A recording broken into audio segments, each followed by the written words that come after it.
लोकशाहीचा बुलंद आवाज, रिपब्लिकन वार्ता, महाराष्ट्र। पैठणची ऐतिहासिक धरोहर मोहल्ला ए सलाम मस्जिद। शहरातील युवकांनी हाती घेतले साफसफाईचे काम। अंदाजे जवळपास 300-350 वर्षापूर्वीचा इतिहास। सर्व धर्मीय सरसावले।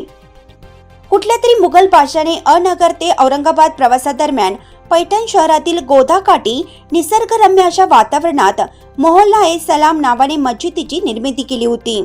मध्यंतराच्या काळात अडगडीत पडलेल्या या मस्जिदीच्या साफसफाईचे काम शहरातील युवकांनी हाती घेतला आहे। पैठणच्या या माले सलाम मस्जिदीला मोठा इतिहास आहे। सध्या त्याविषयी सदर प्रतिनिधींकडे माहिती उपलब्ध नसली तरी या ऐतिहासिक धरोहरला वाचवण्यासाठी निसार बागवान व जहीर शेख या युवकांनी पुढाकार घेतला। त्यानुसार समाज माध्यमातून शहरातील लोकांना आवाहन करून परिसर साफसफाईची मोहीम हाती घेतली आहे। त्यानुसार परिसरातील वेड्या बाबळी काढून मस्जिदीकडे जाणारा पारंपरिक रस्ता दुरुस्त करणं आदी कामे हाती घेतली आहेत। कित्येक वर्षापासून दुर्लक्षित असलेल्या या मस्जिदीची देखरेख नसल्याने दगडी चिरेबंदी बांधकाम असलेल्या या वास्तूची मोठी झीज झाली असून आजपर्यंत या वास्तूचे महत्त्व पाहता कोणीच याकडे लक्ष दिलेलं नाही। पुरातत्व विभागाने याकडे लक्ष दिल्यास पर्यटनासाठी एक महत्त्वपूर्ण ठिकाण असू शकतं व जगासमोर एक उत्कृष्ट स्थापत्य शैलीत असलेल्या बांधकाम पर्यटकांना नजरेखालून घालता येऊ शकतं। सध्या तरी शहरातील युवक समाज माध्यमांवर लोकांना आवाहन करत असून ही वास्तू वाचवण्यासाठी श्रमदानाचे आवाहन करत आहे। त्या मानाने लोकांचा प्रतिसाद देखील मिळत आहे। लवकरच या वास्तूला मूळ स्वरूप देण्याची या वास्तूसाठी झटणाऱ्या युवकांची भावना आहे। अशा या ऐतिहासिक वास्तूचे जतन करण्यासाठी इतिहासप्रेमी नागरिकांनी पुढे येण्याचं आवाहन निसार बागवान व जहीर शेख हे करत आहेत। भाई भी इस नेक काम में हाथ बटाते हुए और हमारे विजय सूते सर, इनका तो क्या कहना, ये बेचारे 2017 से ये सच्चाई की लड़ाई लड़ रहे हैं। इनका मानना है कि धर्म से बढ़ के कोई चीज़ नहीं, सच्चाई से आगे कोई चीज़ नहीं। सच्चाई की लड़ाई लड़ो, हक की लड़ाई लड़ो। इंसानियत सबसे बड़ा दुनिया में मजहब है।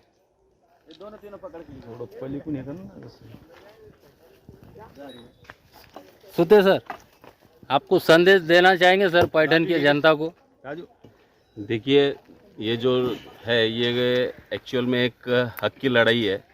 यहाँ पर बात खिलाड़ियों की हक की शुरू हुई, मगर इसके बाद में हमने देखा कि यहाँ पर हमारे साथियों का भी कुछ हक बनता है। यहाँ पर पुरानी मस्जिद है, साथ में एक छोटा सा मंदिर का भी है, मगर उस सारे चीज़ों के ऊपर अतिक्रमण हो गया।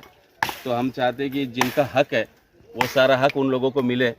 खिलाड़ियों का भी हक यहाँ पर ज़ाया ना जाए, और जो मंदिर मस्जिद यहाँ पर एक एकता का मिसाल है, वो सारी चीज़ें यहाँ पर हर एक को उनका मज़हब, उनकी सारी इबादत जो भी है उनको प्रार्थना करने का अधिकार है, और ये भारतीय संविधान ने दिया हुआ अधिकार है, उसका उन्हें पूरा हक है। तो यहाँ पर मैं आप सभी लोगों के साथ में निसार भाई हो गया, जहीर भाई हो गया, मुश्ताक भाई हो गया, हम यहाँ पर इन चीज़ों के लिए आए हुए हैं कि ये आपका हक है, और एक भाई के नाते हम यहाँ पर ये सारे मेहनत के लिए यहाँ पर आए हुए हैं। शुक्रिया सर आपका, आपने बहुत बड़ी बात कही सर। हम सबको मिलजुल के सब धर्मों का सम्मान करना चाहिए और एक दूसरे की भावना समझना चाहिए सर, ताकि आने वाले दिनों में एकता कायम रहे सर। भैया आप कुछ बोलना चाहेंगे?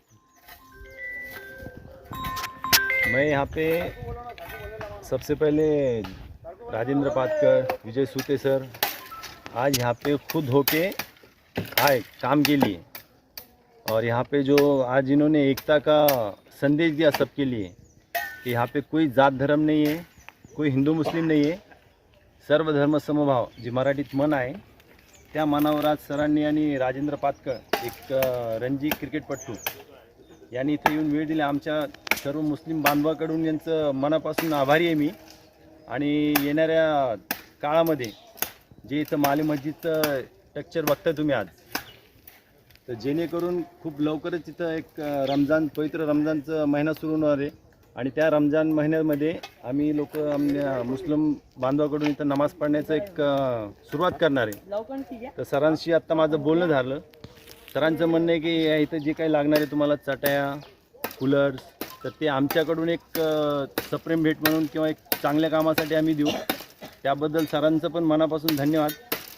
आणि एक 10 तारखे किंवा 9 तारखेला एक दिवस अगोदर सर इथं स्वतः त्यांची टीम येऊन, म्हणजे जे लोक नमाज पढतील त्यांचं एक काय म्हणता येईल सत्कार सांगा किंवा पुष्पगुच्छ देऊन एक सर्व शुभकामना देतील, संदेश देणार आहे सर्वांसाठी.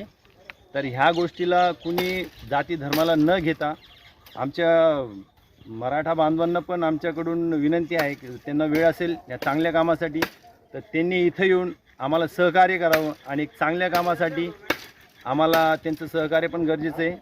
सर्व काही गोष्टी सांगून काही हे नाही. आता माझं मन खूप भावना खूप चांगले हे झालेले. एक चांगल्या कामासाठी सरांनी, राजेंद्र पातकरांनी इथून आम्हाला सदिच्छा भेट देऊन जे आम्हाला सहकार्य केलं त्याबद्दल सर्व मुस्लिम समाजातर्फे आणि पर्सनली माझ्यातर्फे पण माझ्या टीमचं मैं भी एक उनके टीम का हिस्सा है. मैं तहे दिल से इन सब का शुक्रिया अदा करता हूँ. आज माले सलाम मस्जिद का साफ सफाई का 5वां दिन.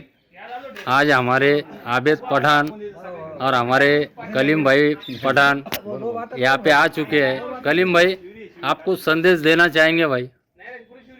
सबने ये इस्लाम की पुरानी हिस्ट्रिकल चीज़ों में से एक चीज़ है और पुरातन विभाग ने इसकी देख रेख नहीं करी, लेकिन हर मुसलमान का फ़र्ज़ है. इसलिए सब मुसलमान ने एक साथ आके और एक साथ कंधे से कंधा मिला के इसको आबाद करने की फ़िक्र करना चाहिए.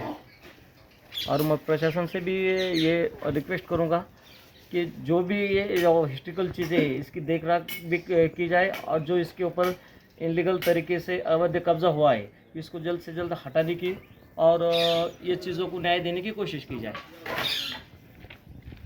रिपब्लिकन वार्ता महाराष्ट्र न्यूजसाठी पैठण छत्रपती संभाजीनगर प्रतिनिधी सुनील आडसुळ.